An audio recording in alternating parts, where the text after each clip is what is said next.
Estimados, muy buenos días. Les brindamos un cordial saludo a nombre de ICEL, Centro de Desarrollo Profesional, para esta segunda sesión de nuestro curso de Seguridad y Salud. En este caso específico vamos a profundizar un poco en el tema legal, la normativa nacional que ya tenemos desde hace unos años y que brinda pues el marco de referencia para todas las acciones relacionadas a la seguridad y salud en el trabajo. Es muy importante el cumplimiento legal. Considero que es uno de los factores más importantes.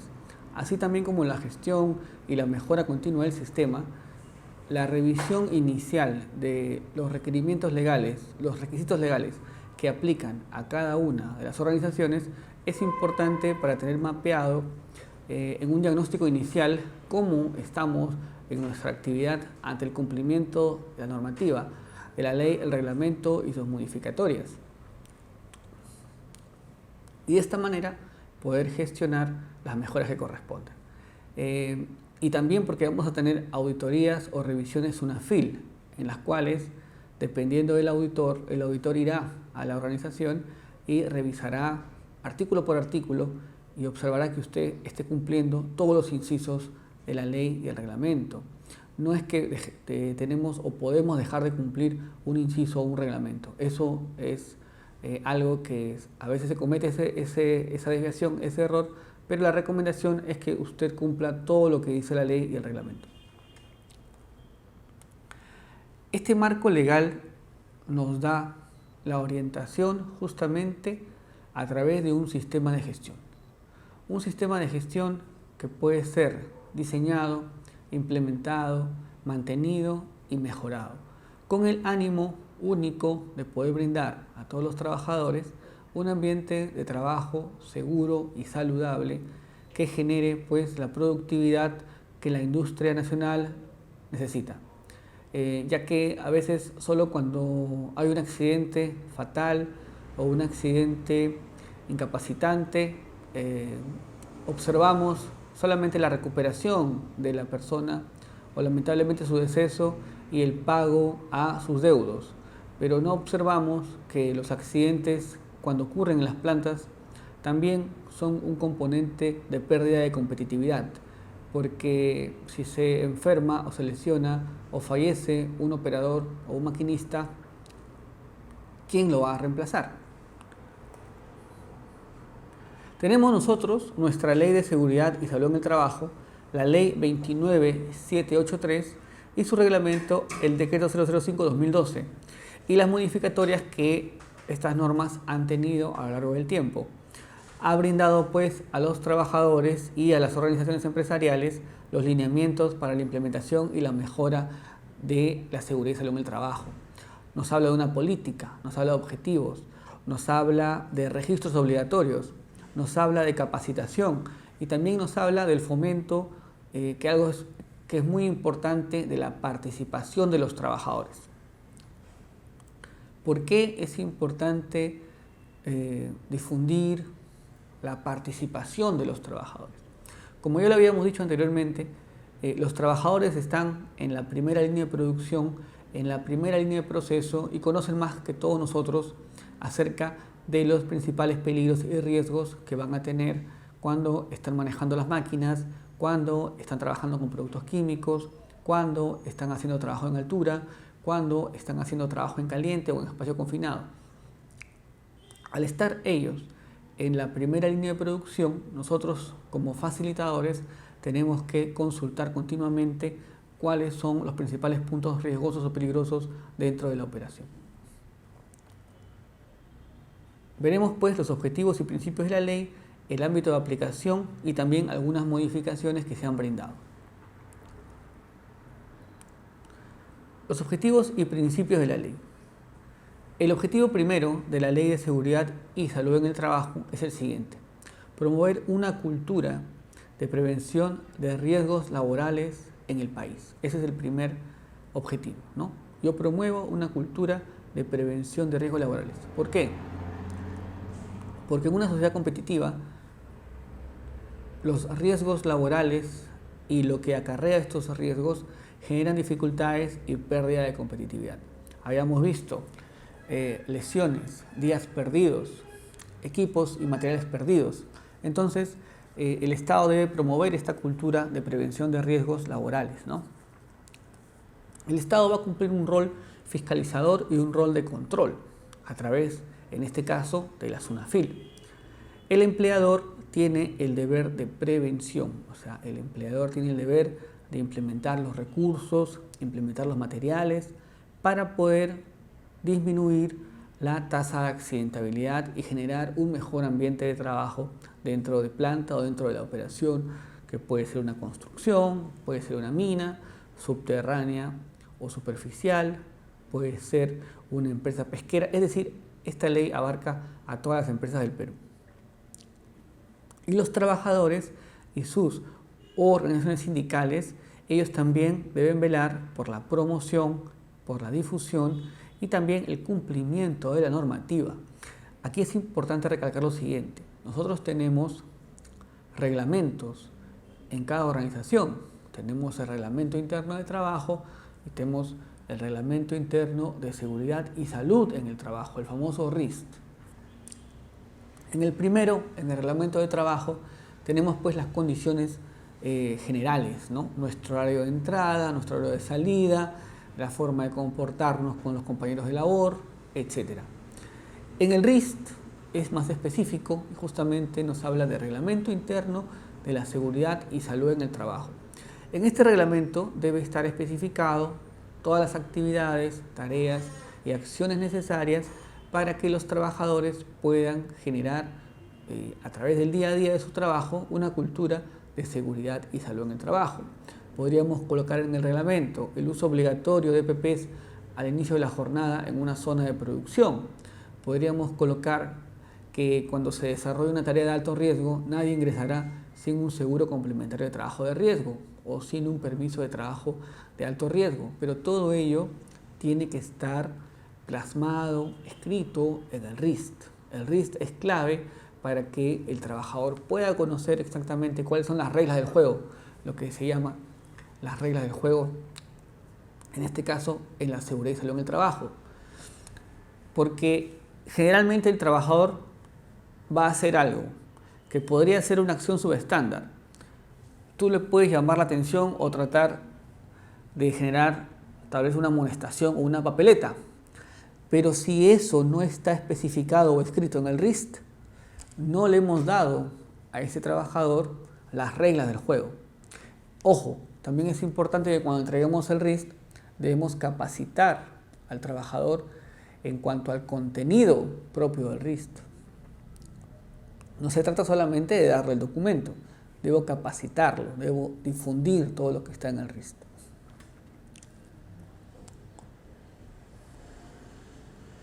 Dentro de los objetivos y principios de la ley, tenemos 9 principios.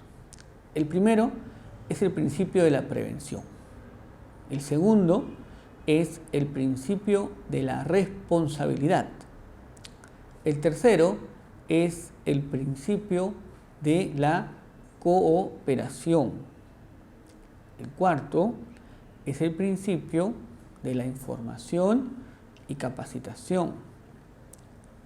El quinto es el principio de la gestión integral. El sexto es el principio de la atención integral de la salud. El séptimo es el principio de consulta y participación. El octavo es el principio de primacía de la realidad. Y el noveno es el principio de protección. Vamos a especificar cada uno de estos principios. Por ejemplo, el principio de prevención indica que el empleador debe garantizar condiciones de trabajo que protejan la vida, que protejan la salud y el bienestar de los trabajadores. En cuanto al principio de responsabilidad, el empleador asume las implicancias económicas y legales en casos de accidentes de trabajo o enfermedad profesional. Y el principio de cooperación, que nos indica que el Estado, junto con los empleadores y trabajadores, establecen colaboración y coordinación en temas de seguridad y salud. En cuanto al principio de información y capacitación, el empleador brinda información y capacitación oportuna y adecuada en temas de seguridad y salud. En cuanto al principio de gestión integral, el empleador integra la gestión de la seguridad y salud en el trabajo en la gestión general de la empresa. Y también en el principio de atención integral de salud, los trabajadores que sufran accidentes de trabajo o enfermedad profesional tienen el derecho a prestaciones de salud. En cuanto al principio de consulta y participación, el Estado implementará mecanismos de participación para los empleadores y trabajadores en temas de seguridad y salud. Y en cuanto al principio de primacía de la realidad, para el cumplimiento de la legislación en seguridad y salud, las autoridades optan por lo constatado en la realidad, en caso sea discrepante con los documentos. Y en el principio de protección, el Estado y el empleador garantizan a los trabajadores un ambiente de trabajo seguro y saludable, compatible con su dignidad. Aquí quiero dar un ejemplo en cuanto al principio de primacía de la realidad. Una persona tiene su planta industrial y otra persona acuerda ejecutar los trabajos de limpieza. Pero acuerdan hacerlo por recibo por honorarios y lo hace por 3 meses.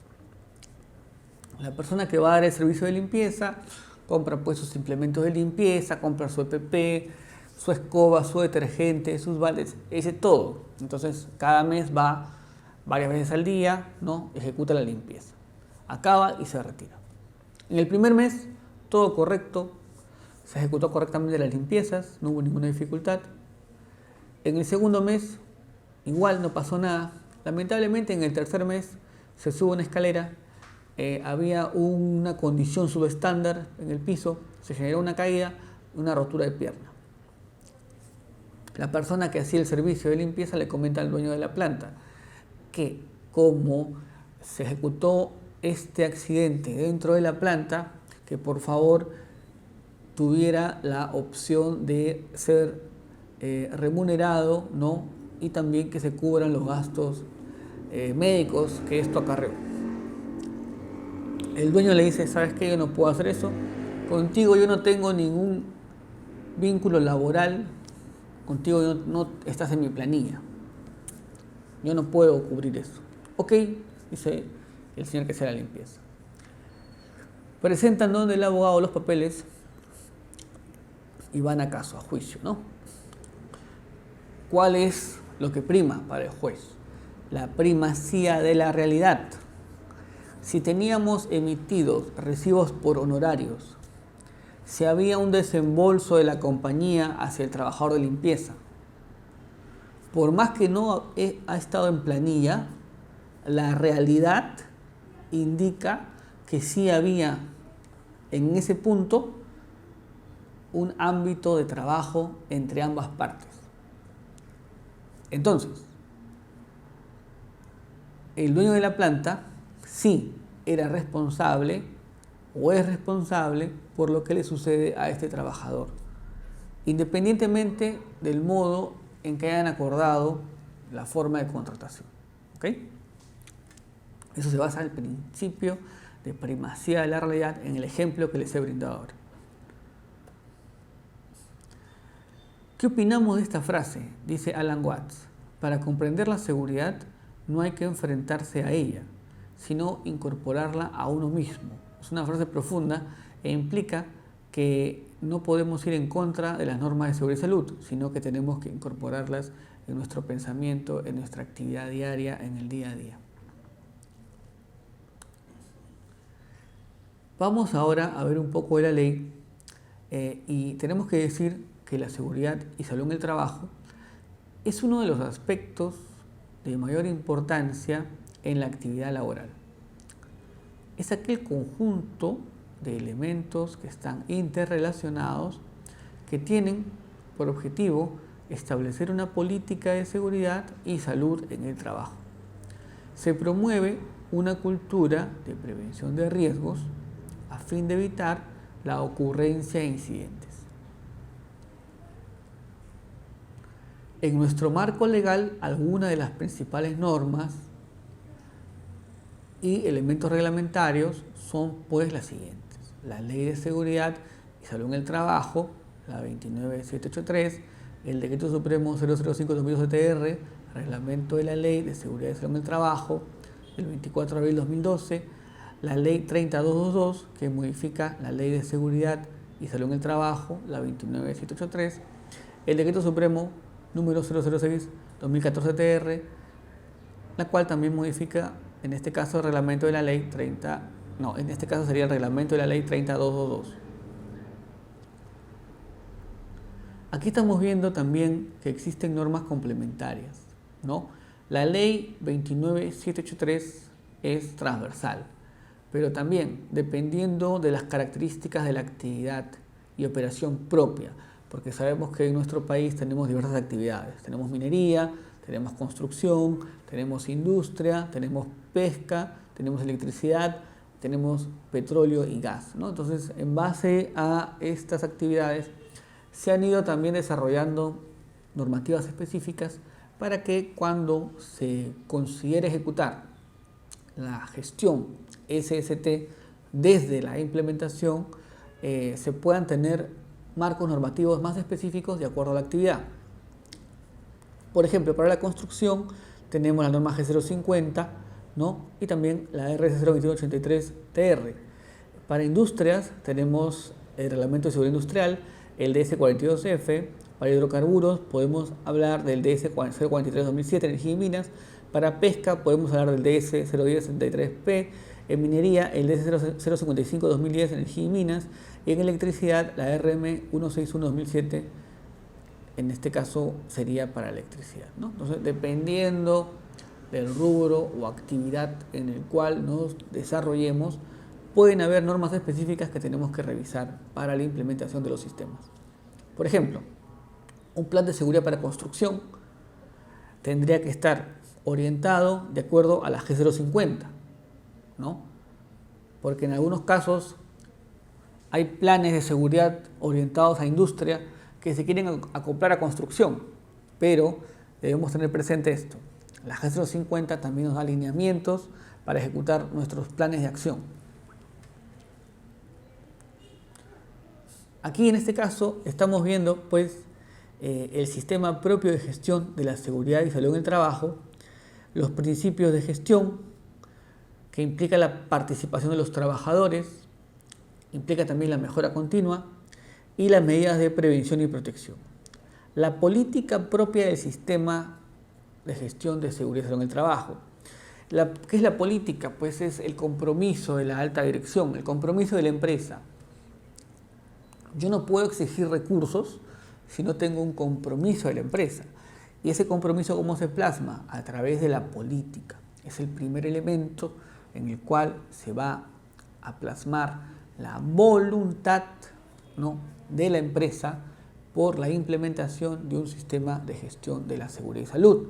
Quiere decir que si yo tengo mi política, yo ya podría solicitar a mis gerencias EPPs, yo ya podría solicitar botiquines, ya podría solicitar exámenes médicos, ya podría solicitar monitoreo ocupacional o capacitación, porque ya tenemos una política, o sea, ya se comprometió la organización. Si no tengo eso, no podría iniciar mi gestión. Lo primero es el compromiso, es la política. Esta política debe ser pues específica, concisa, difundida claramente y actualizada periódicamente. ¿Cómo la difundimos claramente? La podemos difundir a través de los periódicos murales, lo podemos difundir a través de videos, YouTube, el WhatsApp, etc. Hay que aprovechar la tecnología para hacer una difusión de la política. Inclusive algunas empresas lo tienen en su página web, pero podemos hacer una difusión en cuanto a nuestros trabajadores, contratistas y partes interesadas. También hay que actualizarla periódicamente. En este caso, en la organización del sistema de gestión, debemos demostrar el liderazgo, los perfiles específicos del puesto, los registros y documentos, lo que se llama la información documentada, tiene que estar ordenada, clasificada, catalogada y de fácil acceso. Nuestros comités deben estar formados y tener al supervisor SST.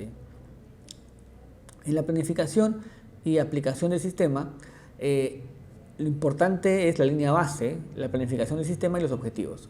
¿Por qué la línea base es importante?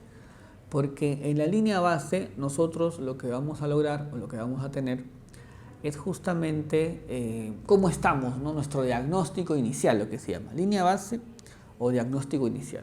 ¿Cómo se hace esto? La línea base, por ejemplo, yo agarro la ley y el reglamento y lo desgloso, ¿no? Cada artículo con sus incisos y lo pongo en un Excel. Tengo desglosada mi ley y desglosada mi reglamento y modificatorias con cada artículo y cada artículo sus incisos. Con esa impresión yo me voy a planta o me voy a la empresa y comienzo a inspeccionar. ¿Tiene política? No. Ok. ¿Tiene registros de accidentes? No. ¿Tiene registro de examen médico? No. ¿Tiene registro de monitoreo ocupacional? Tampoco. Y así voy desglosando cada artículo y cada inciso. Saco un 100% y hago una regla de 3, ¿no? Para saber en qué porcentaje de cumplimiento estoy. En base a esa línea base, ya luego voy a planificar mi sistema. Ojo, pero en cuanto a la planificación del sistema hay un dato muy importante. La planificación del sistema implica que yo tengo que ver también los presupuestos, o sea, cuáles son los recursos con los que yo cuento y qué es lo que yo puedo proyectar en el año. Tengo que ver eso porque vamos a hacer compras. Vamos a hacer compras de PPs, vamos a hacer compras de señalética, vamos a hacer compras tal vez de servicios específicos como el monitoreo ocupacional. Entonces tengo que saber y hablar con la gerencia y definir, bueno, yo quiero planificar este año cuál es el presupuesto que puedo tener para orientar los recursos de la mejor manera y que se puedan cumplir pues los objetivos necesarios que hemos definido. Luego también el sistema lo vamos a tener que evaluar.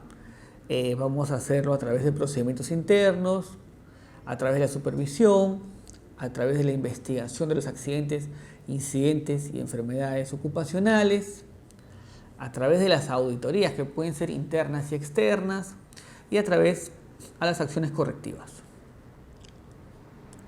Luego también la acción para la vigilancia continua implica justamente la revisión de procedimientos y la vigilancia de los mismos.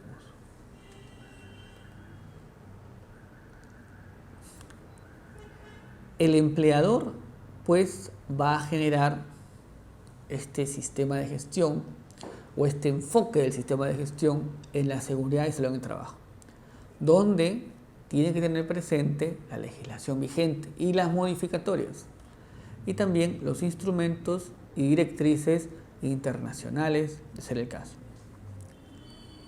Recordemos que las normas han ido cambiando, inclusive para poder operar nos han indicado ahora que tenemos que tener un plan COVID, que tenemos que tener ficha sintomática, que tenemos que tener carnet de vacunación, ¿no? Entonces, esa legislación orienta justamente a las sociedades para que puedan, en este caso específico por tema COVID-19, controlar este peligro, ¿no? Hay normas también legales y reglamentarias, como son el Decreto Supremo 02/2014-TR, que aprueba el registro único de información sobre accidentes de trabajo, incidentes peligrosos y enfermedades ocupacionales. También tenemos el Decreto Supremo número 014/2013-TR, registro de auditores autorizados para la evaluación periódica del sistema de gestión de seguridad y salud en el trabajo. También tenemos el Decreto Legislativo 1499 que establece diversas medidas para garantizar y fiscalizar la protección de los derechos sociolaborales de los o las trabajadoras en el marco de la emergencia del COVID-19. También el 25 de junio del 2021 se publicó en el Diario Oficial El Peruano la Ley 31246. esta ley que modifica la ley 29783, Ley de Seguridad y Salud en el Trabajo. Esto sucedió para garantizar el derecho de los trabajadores a la seguridad y la salud en el trabajo ante el riesgo epidemiológico y sanitario. Mediante la modificatoria se establecen disposiciones para garantizar el bienestar de los trabajadores del sector público y el sector privado. Por ejemplo, algunos puntos de modificación que luego veremos directamente en los artículos dicen lo siguiente. De acuerdo a las disposiciones relacionadas con los exámenes médicos, el empleador tiene la obligación a su costo de practicar exámenes médicos cada 2 años de manera obligatoria. Solo los exámenes de salida son facultativos a pedido del trabajador o empleador. En actividad de alto riesgo, el empleador debe realizar exámenes médicos antes, durante y al finalizar el vínculo laboral.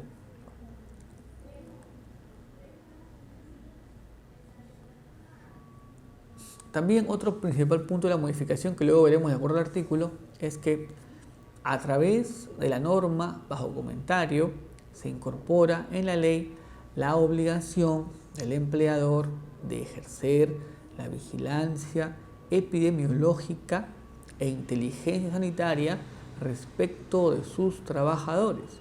Miren qué interesante, la vigilancia epidemiológica. Teníamos un trabajador, tenía que ir a descanso médico, teníamos que hacer el monitoreo, teníamos que tener su incorporación registrada, ¿no? Su alta médica para que pueda volver a trabajar. En el supuesto de declaratoria de estado de emergencia sanitaria, lo que implica realizar pruebas de tamizaje necesarias a su personal. También se ratifica la obligación del empleador de proporcionar los equipos de protección personal adecuados, de acuerdo al tipo y los riesgos propios del trabajo. No obstante, se incluye que deben cumplir con las normas técnicas peruanas, las NTP, y ser asumidos en su totalidad por los empleadores, sin que se genere costos o retenciones salariales a los trabajadores. Además, dicha obligación se extiende a los trabajadores que no se encuentren en el centro laboral y a los que realizan trabajo remoto. Miren qué interesante, también está aplicando pues a los que hacen trabajo remoto que se provea de los EPPs adecuados, en este caso en contexto de pandemia.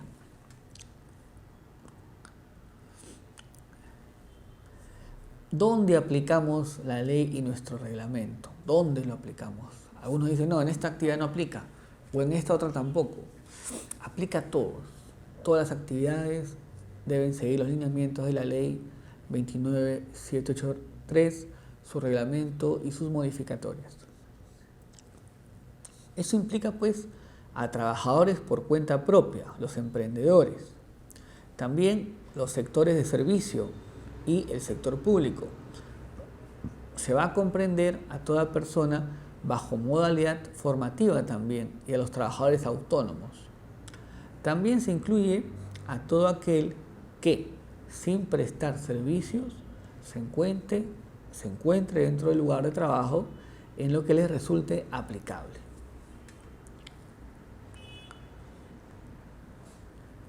Los reglamentos sectoriales que establezcan obligaciones y derechos superiores a los contenidos en la ley y el reglamento prevalecerán sobre estos.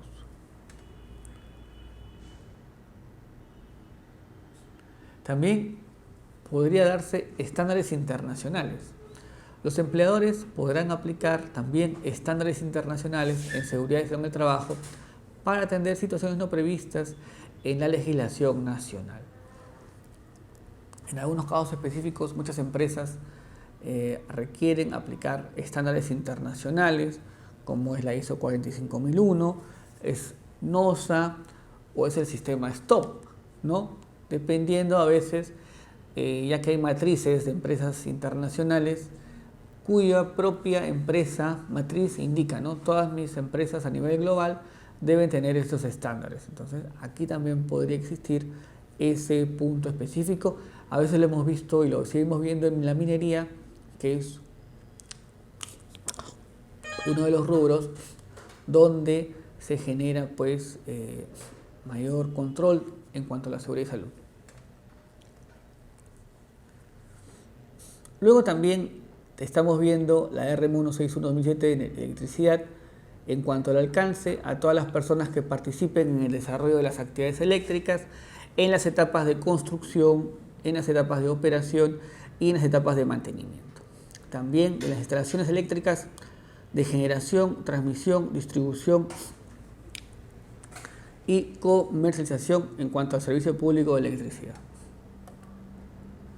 En construcción, la G050 y la RC 2183TR, pues el objeto de la presente norma especifica las consideraciones mínimas indispensables de seguridad a tener en cuenta en las actividades de construcción civil. Asimismo, en los trabajos de montaje y desmontaje, incluido cualquier proceso de demolición, refacción o remodelación. En cuanto al campo de aplicación, la presente norma se aplica a todas las actividades de construcción, es decir, a los trabajos de edificación, obras de uso público, trabajo de montaje y desmontaje, y cualquier proceso de operación o transporte en las obras, desde su preparación hasta la conclusión del proyecto. En cuanto a la minería, el DC 055/2010, este tiene como objeto prevenir la ocurrencia de incidentes, accidentes y enfermedades ocupacionales, promoviendo una cultura de prevención de riesgos laborales en la actividad minera. La actividad minera pues, es una de las más riesgosas, ¿no? Porque tenemos vehículos de alto tonelaje, tenemos explosiones, tenemos excavación y acarreo de elementos rocosos. Entonces, acá se busca pues, contar también con la participación de los trabajadores, empleadores y el Estado, quienes velarán por su promoción, difusión y cumplimiento. En cuanto a pesca, tenemos el Reglamento de Seguridad e Higiene Industrial del Sector Pesquero, que fue publicado el 5 de junio del 73. Esta es una de las normas de seguridad y salud en el trabajo más antiguas y aunque tiene más de 40 años, todavía no ha sido actualizada. También tenemos un manual de seguridad y salud en el trabajo de SUNAFIL para el sector pesquero. Los que están en el sector pesca lo pueden descargar. Este manual, elaborado por la SUNAFIL, no tiene requisitos adicionales, sino que es una compilación de requisitos aplicables al sector pesquero en temas SST o de seguridad y salud en el trabajo. En cuanto a hidrocarburos, el DC 042/2007 Energía y Minas, este reglamento de seguridad para actividades de hidrocarburos fue publicado el 22 de agosto del año 2007.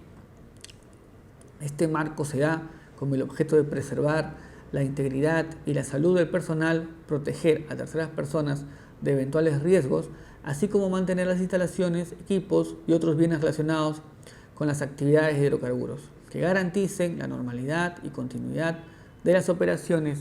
Es necesario pues aprobar este reglamento de seguridad para las actividades de hidrocarburos. En cuanto a industrias, tenemos pues el Decreto Supremo 42F. Se entiende por seguridad industrial el conjunto de actividades de orden técnico, legal, humano, económico, que tiene por objeto ayudar a los trabajadores y empleadores a prevenir los accidentes industriales, controlando los riesgos inherentes a cualquier tipo de ocupación y conservar el local, materiales, maquinarias y equipos de la industria. Este es uno de los reglamentos más antiguos, ¿no? Pero que todavía se sigue aplicando. Entonces, esta ley de seguridad en el trabajo nos habla de un sistema nacional de seguridad y salud en el trabajo, que implica, ¿no? Este sistema nacional de seguridad y salud en el trabajo implica la correlación con el Consejo Nacional de Seguridad y Salud en el Trabajo y el Consejo Regional de Seguridad y Salud en el Trabajo a través justamente de acciones y trabajos en conjunto. Se busca la difusión del sistema de gestión SST como un lineamiento para las empresas peruanas. Es importante también, dentro de la norma nos habla de la constitución del Comité de Seguridad y Salud en el Trabajo. Solo las empresas que cuenten con 20 o más trabajadores constituirán obligatoriamente un comité de seguridad y salud en el trabajo. Los empleadores que cuenten con sindicatos mayoritarios incorporan un miembro del respectivo sindicato en calidad de observador. ¿Por qué es importante el comité? El comité es importante porque el comité se va a reunir una vez al mes como mínimo y va a definir qué acciones se han tomado en ese mes. Si se han comprado EPP, si se ha capacitado, si se ha coordinado acciones de mejora. Eso lo ejecuta el comité. El comité tiene que ser un apoyo al área de seguridad y salud de la empresa para la mejora continua.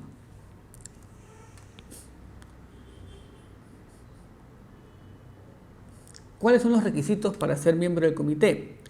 En cuanto a los representantes de trabajadores, ser pues trabajador del empleador, tener 18 años de edad como mínimo, de preferencia tener capacitación en temas de seguridad y salud en el trabajo o laborar en puestos que permitan tener conocimiento o información sobre riesgos laborales. Y en cuanto a los representantes del empleador, el empleador designa a sus representantes, titulares y suplentes ante el Comité de Seguridad y Salud en el Trabajo entre el personal de dirección y confianza. Por eso se llama paritario, porque es 50% representantes de los trabajadores y 50% representantes del empleador. ¿Cómo se elige pues a los representantes de los trabajadores ante el comité? Se realiza mediante un proceso electoral que está a cargo de la organización sindical mayoritaria o la que afilie el mayor número de trabajadores. De no existir el sindicato, el empleador convoca a la elección, la cual debe ser democrática mediante votación secreta y directa entre los candidatos presentados por los trabajadores. La elección se realiza mediante votación secreta y discreta. Se deben generar ánforas, se deben generar elementos para votación y elegir justamente a estos representantes de los trabajadores. La nominación de los candidatos debe efectuarse 15 días hábiles antes de la convocatoria de elecciones, a fin de verificar que estos pues cumplan con los requisitos legales. ¿Se puede crear comisiones técnicas para casos específicos? El Comité de Seguridad y Salud en el Trabajo, cuando la magnitud de la organización del empleador lo requiera, puede crear comisiones técnicas para el desarrollo de tareas específicas, tales como la investigación de accidentes de trabajo, el diseño de programas de capacitación, la elaboración de procedimientos, entre otras. La composición de estas comisiones es determinada por el propio comité. ¿Quién nombra en el caso del supervisor de seguridad y salud en el trabajo? En empresas con menos de 20 trabajadores se designará un supervisor de seguridad y salud en el trabajo, quien será elegido por los representantes de entre ellos, siguiendo la formalidad de elección de representantes de trabajadores ante el comité SST. Igual tenemos que elegir a un supervisor. El supervisor también lleva un libro de actas. El supervisor de seguridad y salud en el trabajo debe llevar un registro donde consten los acuerdos adoptados con la máxima autoridad de la empresa o el empleador.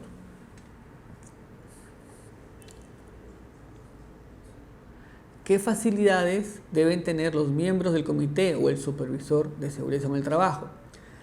Pues las siguientes: licencia con goce de haber para la realización de sus funciones, protección contra el despido incausado, facilidades para el desempeño de sus funciones en sus respectivas áreas de trabajo, 6 meses antes y hasta 6 meses después del término de su función.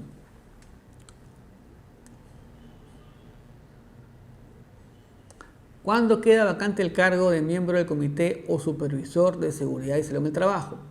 Queda vacante por lo siguiente: vencimiento del plazo establecido para el ejercicio del cargo, en el caso de los representantes de los trabajadores y el supervisor de seguridad y salud en el trabajo. Inasistencia injustificada a 3 sesiones consecutivas del Comité de Seguridad y Salud en el Trabajo o a 4 alternadas en el lapso de su vigencia. Enfermedad física o mental que inhabilita para el ejercicio del cargo. por cualquier otra causal que extinga el vínculo laboral. Los cargos vacantes son suplidos por el representante alterno hasta la conclusión del mandato. En caso de vacancia del cargo de supervisor de seguridad en el trabajo, debe ser cubierto a través de la elección por parte de los trabajadores.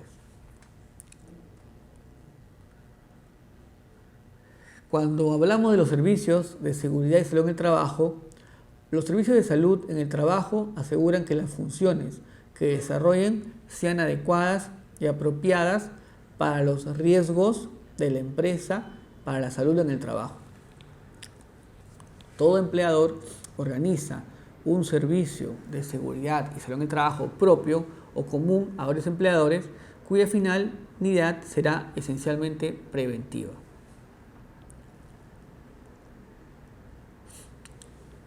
También las responsabilidades propias del empleador de acuerdo a la normativa. Implementar el sistema de gestión de la seguridad y salud en el trabajo. Cumplir las normas vigentes en seguridad y salud en el trabajo. Fomentar una cultura de prevención de los riesgos laborales. El compromiso visible de la salud y seguridad de los trabajadores. Los mecanismos adecuados de participación activa de los trabajadores y organizaciones sindicales. También la eliminación de peligros y riesgos, el tratamiento y control, mitigar, sustitución progresiva, facilita los EPPs y elementos colectivos. En el punto 3 me parece que es muy importante la cultura de prevención. O sea, eso es algo que tenemos que inculcar continuamente al trabajador y no se basa solamente en la inducción o en la capacitación, sino que tiene que ser algo continuo, que se puede reforzar a través de las charlas de 5 minutos y también usando la tecnología a través de videos, elementos en WhatsApp u otros, ¿no? Aprovechemos eso y difundamos continuamente lo que es importante, que es la cultura de prevención de riesgos, que implica que el trabajador va a tener ya dentro de su incorporación mental la necesidad de ejecutar sus tareas con EPPs adecuados, siguiendo reglamentos, siguiendo procedimientos o instructivos de la compañía. Estimados, en el caso de las responsabilidades del trabajador, es importante el cumplimiento de normas, reglamentos e instrucciones de programas de seguridad y salud en el trabajo.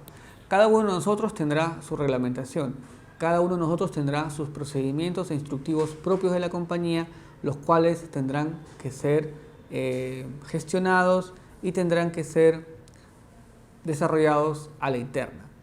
También el uso adecuado de instrumentos, materiales y EPPs previa capacitación. Acá hay un punto importante. Los materiales, generalmente en una obra, en una industria, tienen que estar bien almacenados, si no su tiempo de vida útil disminuye. Los instrumentos de igual manera, y en el caso de los EPPs, es importante recalcar a todos los trabajadores, ¿no?, el correcto uso de los EPPs, que implica justamente que no se va a usar el EPP fuera de un horario de trabajo. A veces se usan los zapatos de seguridad para jugar fulbito.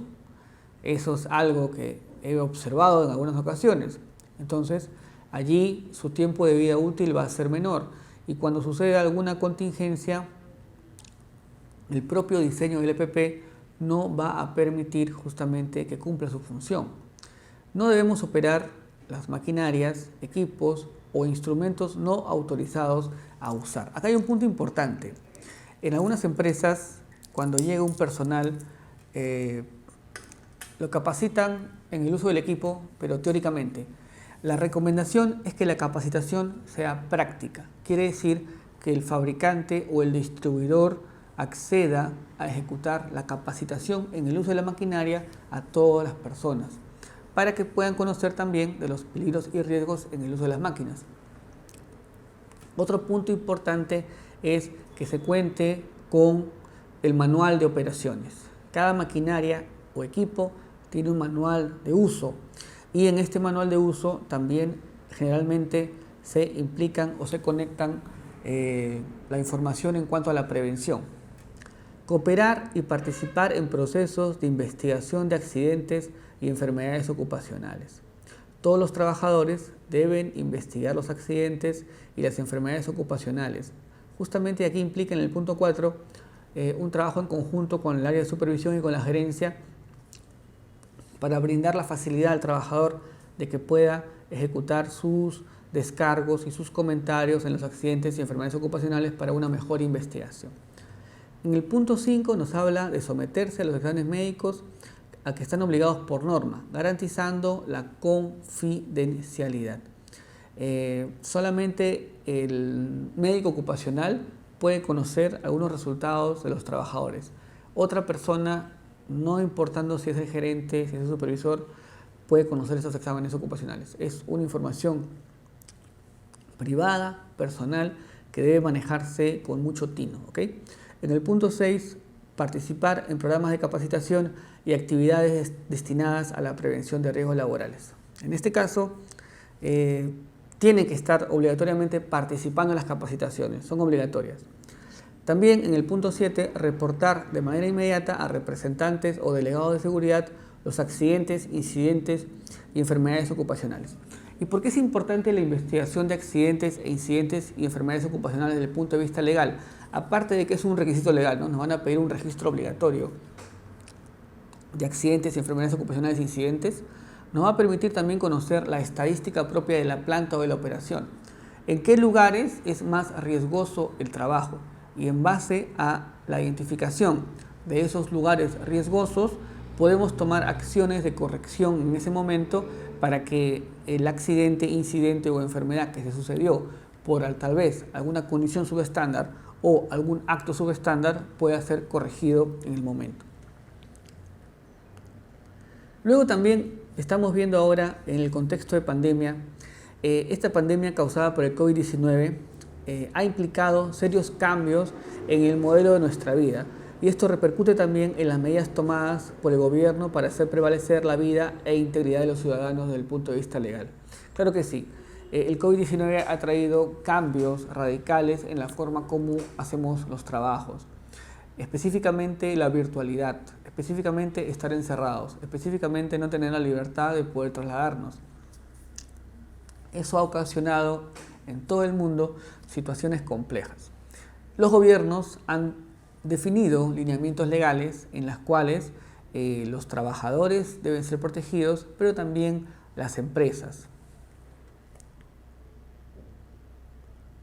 Frente a la crisis sanitaria y desatada por la COVID-19, la Ley de Seguridad en el Trabajo, al ser un derecho fundamental dirigido a la protección de la integridad física de los trabajadores y la prevención de riesgos dentro de los centros laborales, permitió identificar elementos que ayudaran a garantizar el desarrollo de trabajo en un entorno seguro. Claro que sí, se desarrollaron planes COVID que se enviaban al Ministerio de Salud para su aprobación, se desarrollaron protocolos para el COVID, se implementaron elementos de desinfección, se compraron diferentes EPPs como las mascarillas, se cambió la señalética. Imagínense, antes no estaba considerado dentro de los peligros el COVID-19. Entonces, cuando llegó fue como un shock y todo cambió. Señalética, EPPs, implementos. Se generó también un costo extra para las empresas porque su presupuesto fue variando. Antes no tenía mapeado COVID-19, ahora sí tengo mapeado COVID-19. Y como tengo mapeado el COVID-19, tengo que implementar ahí recursos extras para justamente controlar y gestionar esta enfermedad. Estas medidas no solo pues han reforzado el sistema con el que ya contaban la mayoría de las empresas, sino que agregaron nuevos protocolos que han incrementado significativamente la responsabilidad con la que carga el empleador, el cual deberá garantizar que los trabajadores que ingresen en óptimas condiciones de trabajo continúen en ese estado, por lo que será necesario cumplir con lo establecido por el gobierno. Específicamente en la COVID-19, las empresas han implementado diversas líneas de acción. Algunas empresas han implementado protocolos, han hecho desinfección, han hecho medición de temperatura, han brindado EPPs, han ejecutado el distanciamiento. Inclusive algunas empresas han implementado líneas de atención médica y psicológica por teléfono. Todo ello ha sido necesario para gestionar adecuadamente este factor COVID-19. La resolución ministerial 275-2021 MINSA, que fue publicada con fecha 3 de diciembre de 2021, justamente se aprobó una directiva, la 321 MINSA 2021, que establece nuevas disposiciones para la vigilancia, prevención y control de la salud de los trabajadores con riesgo de exposición al COVID-19. Son los lineamientos legales justamente que el Estado brinda a través de esta RM para que las empresas puedan volver a operar y tener constancia de su acción y de su control ante esta enfermedad COVID-19 que ha sido causada, pues, como todos sabemos, por el agente SARS-CoV-2. Ojo, que también este agente SARS-CoV-2 debe incorporarse en los requisitos legales, ejemplo, a través de nuestra matriz, ¿verdad? Nuestras matrices y per se tienen que estar actualizadas justamente con el SARS-CoV-2. En este caso, en el ejemplo del sector educación, ¿no? Se aprobó una directiva para el Ministerio de Educación, ¿no? Esta directiva es la 321 MINSA y la resolución viceministerial número 3722 MINEDU, en este caso para el sector de educación. Los demás sectores también han dado sus directivas y resoluciones justamente para generar esta vigilancia, prevención y control de la salud de los trabajadores en cada una de las actividades económicas productivas de nuestra nación.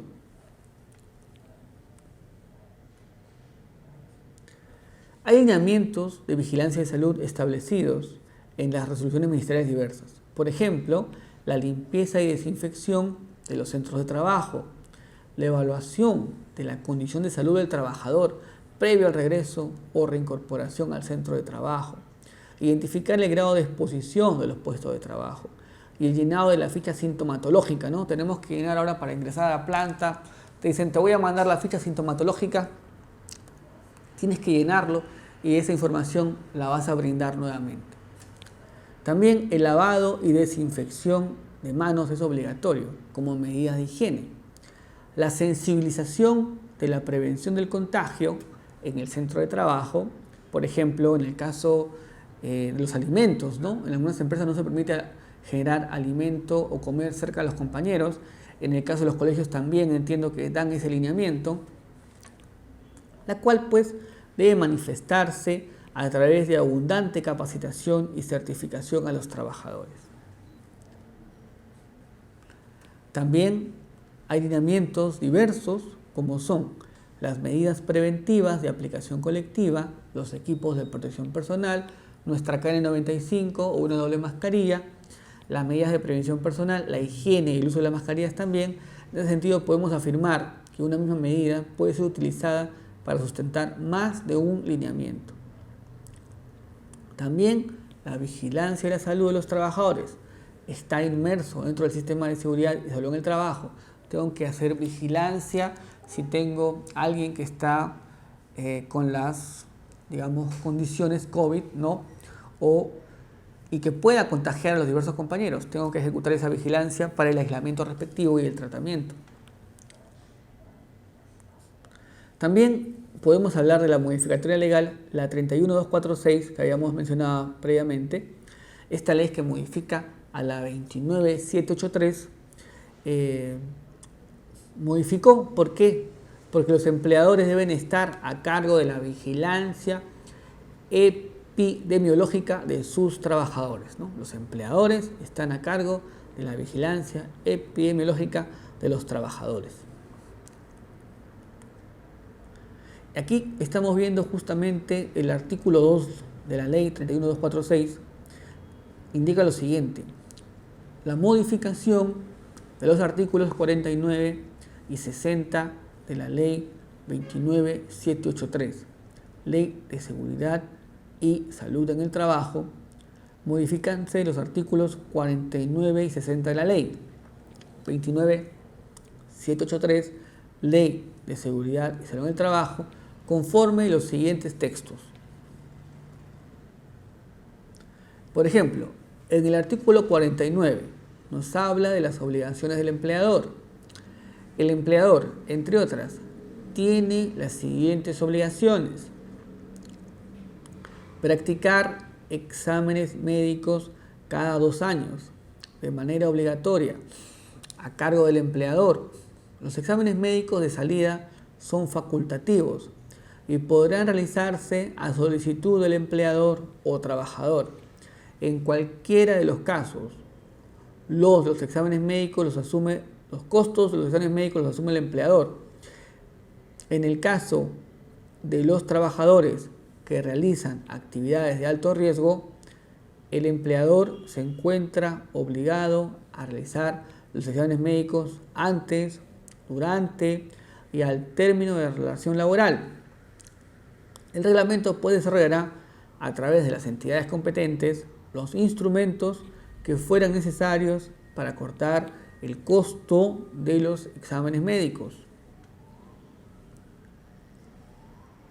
También, en el caso de declaración de la emergencia sanitaria, el empleador ejerce la vigilancia epidemiológica e inteligencia sanitaria respecto de sus trabajadores con el objetivo de controlar la propagación de las enfermedades transmisibles, realizando las pruebas de tamizaje necesarias al personal a su cargo, las mismas que deben estar debidamente acreditadas por la Autoridad Nacional de Salud, sin que ello genere un costo o retención salarial de ningún tipo al personal a su cargo.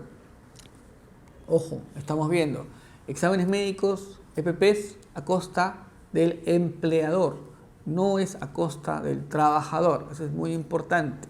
No pueden hacerse descuentos al trabajador por concepto de examen médico o por concepto de brindar EPPs en contexto de pandemia. Y también en el artículo 60, en los equipos para la protección, el empleador proporciona a sus trabajadores equipos de protección personal adecuados según el tipo de trabajo y riesgos específicos presentes en el desempeño de sus funciones. Cuando no se puedan eliminar en su origen los riesgos laborales o sus efectos perjudiciales para la salud, este verifica el uso efectivo de los mismos. Los equipos de protección personal proporcionados a los trabajadores deben cumplir con las normas técnicas peruanas. Su costo es asumido en su totalidad por el empleador, sin que ello genere un costo o retención salarial de ningún tipo al personal a su cargo, con el objetivo de garantizar los medios y condiciones que protejan la vida, la salud y el bienestar de los trabajadores de los sectores público y privado, indistintamente de su régimen laboral, o si al momento de prestar servicios no se encontraban en su centro laboral o bien desarrollando sus labores de forma remota.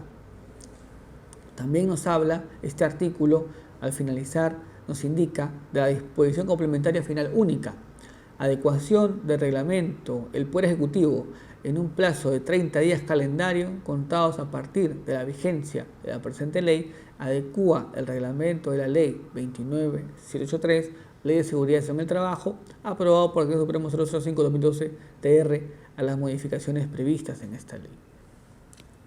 Hemos observado entonces, estimados, a lo largo de esta capacitación, que tenemos un marco legal, que el marco legal nos da los lineamientos de acción a través de un sistema de gestión. Nos pide registros obligatorios, nos pide lineamientos en cuanto a la acción, pero también la COVID-19 ha traído que existan también algunos nuevos lineamientos, como nuestro plan de vigilancia COVID, que tiene que estar elaborado y tiene que ser aprobado por el Ministerio de Salud. Esto ya es auditable y tenemos que tener los registros de capacitación o difusión de las características del plan COVID y de las estrategias para disminuir los peligros de riesgo de contagio en nuestros centros laborales. Les agradezco a cada uno de ustedes y conmigo será hasta una nueva oportunidad. Muchas gracias.